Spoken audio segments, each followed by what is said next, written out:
আগের দিনে গোলাপ ফুল দিয়ে খোপা বানানোর ভিডিওটা তোমরা অনেকে পছন্দ করেছো এবং অনেক লাইকও দিয়েছো, তার জন্য অনেক ধন্যবাদ।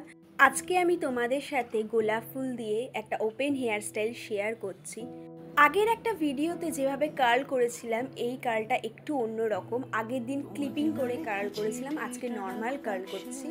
গোলাপ ফুল যদি এইভাবে আটকাও কিছুতেই থাকবে না, তাই তোমাদের জন্য একটা ট্রিক্স শেয়ার করছি। ডোনাটটাকে এরকমভাবে কেটে নিয়ে একটা হেয়ার স্টাফিং বানাবে, ঠিক যেভাবে আমি খুলছি এইভাবেই। তারপরে ওটাকে ভাঁজ করে ঠিক এইভাবেই চুলের মধ্যে আটকিয়ে দেবে ক্লিপ দিয়ে, ভালো করে আটকিয়ে দেবে যাতে খুলে না পড়ে যায়।